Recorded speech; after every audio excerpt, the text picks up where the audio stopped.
What is going on, everyone? It's me, Troi, and I'm here again with another video, of course. Thank you so much for clicking on this video and joining me here on this quest as always. So I want to go ahead, as always, say thank you to everybody who recently commented, liked, and subscribed. Hopefully I don't know what I'll be doing half the time. I just appreciate those who get me. You get me.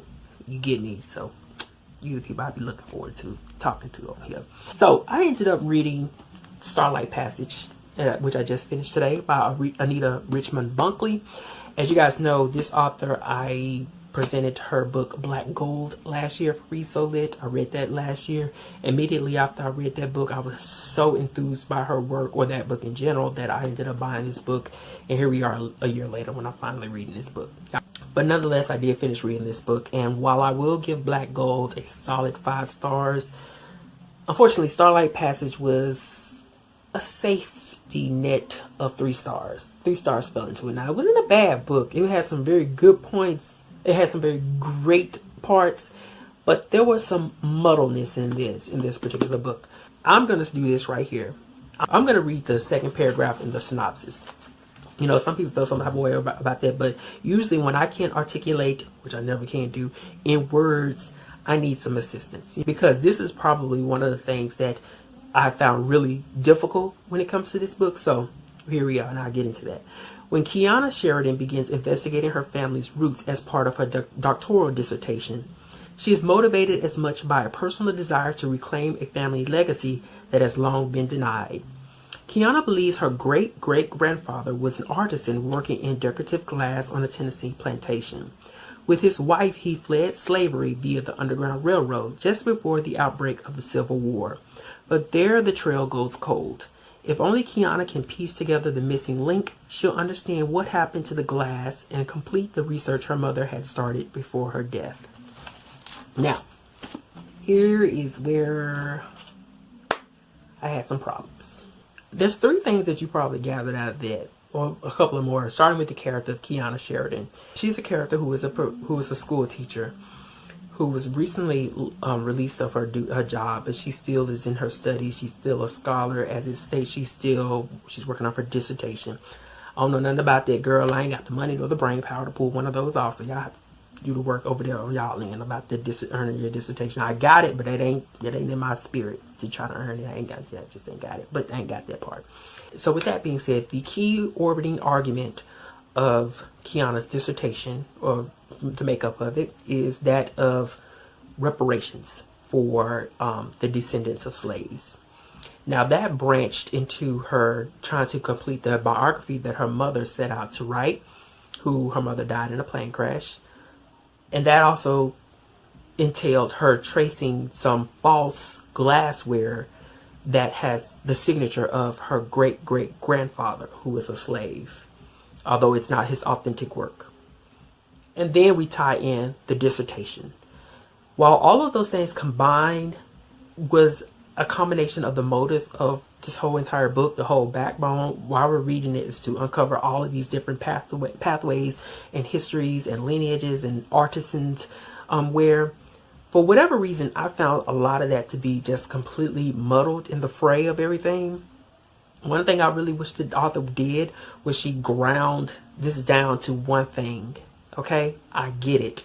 I wish she would have grounded down to one thing. Either we're gonna just I was just like, look, just say she's trying to finish her mother's biography and let the rest come. Because with all those different moving parts going on, I was just like, what is the motivation here? Like, I just needed it to be clear. It was just kind of muddled to me. Some people won't have any problems with that, but me personally, I always, when I'm reading a book, I'm always asking myself, why? Why? And it just kind of had these gauges going like this. Because throughout the entire book, one point her motivation was that dissertation.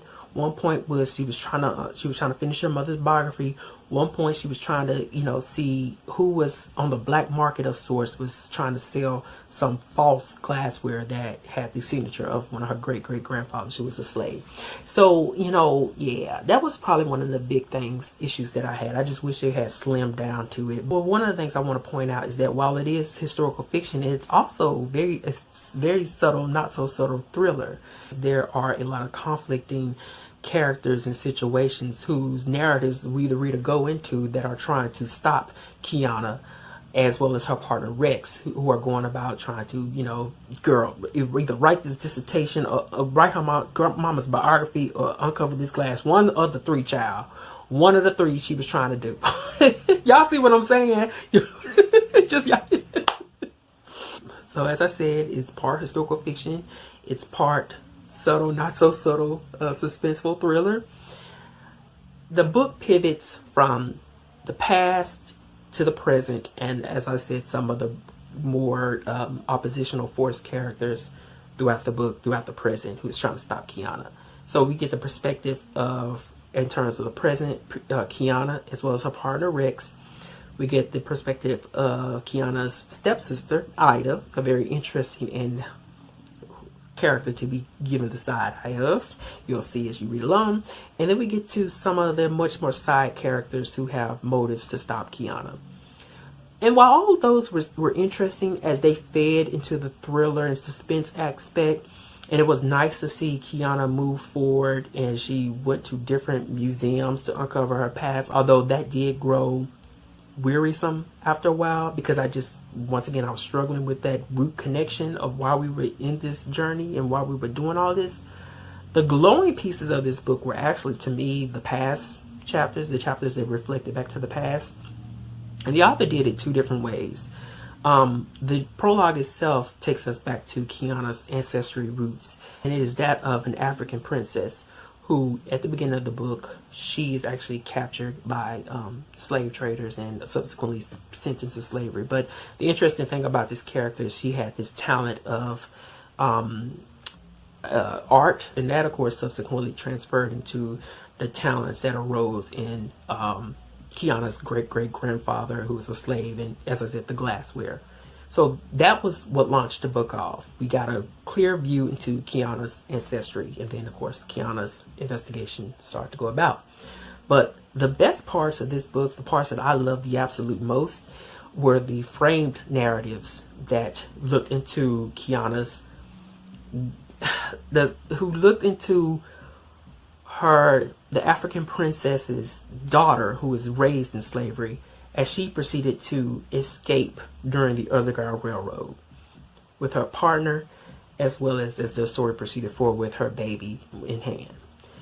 And by framed narratives, I mean that as Kiana was trying to pick up where her mother left off in telling their family's biography, you know, Kiana, upon her journey, she would be on a plane and she would read, and that's when the frame narrative would pick up in the chapter. And then there were moments where someone was actually telling Kiana's family history story in that frame narrative moment. But the point is that those were the glowing parts to me, were watching Kiana's ancestors on this plantation devising these different plans and ways that they were going to escape. Like when a slave would have a new child, they would slip the child some kind of herb that would put them almost in a comatose, almost kind of sedated kind of state, and they would put on a performance as if they were holding a funeral for that child, all the while the child, living and breathing, was inside of a basket that was being slipped away to one of the conductors on the Underground Railroad. So that, you know, those little nuggets of things I always find so compelling to read about and find so interesting. But the only thing that frustrated me was that those frame narratives, those pivot backs to the past, were only really focused on the African princess's daughter. Her name was Adi, I believe it's like Adi. It's like along with Adiago or something like that. I wish that there was like this continuation of when we went into Adiago's daughter, and then her daughter having Kiana's great-great-grandfather, and subsequently, you know, on forward and everything proceeding forward. I wish we would have kept slipping back, but it was really a kind of a compact kind of situation of time that the author took us back to, which is unfortunate because I just like those are the best parts. Anyway, you would probably think that I didn't like the present parts, but they were interesting, but they weren't as compelling to me as those slips into the past. They were interesting. It was interesting watching Kiana uncover, you know, some of her family lineage and going into the records department, visiting different libraries and different catalogs and different databases, talking to various different people as she uncovered her past. But for whatever reason, very much reflective of the launching off motive of this whole story and its backbone, I I just found a lot of it really kind of muddled. All right, just really kind of, there was some muddleness in here, but there's a thriller involved, so some of that is picked up with some scenes of people making these various attempts to stop Kiana from uncovering the past. So, but you know, at the end of the day, I really didn't quite get all of that business that was going on.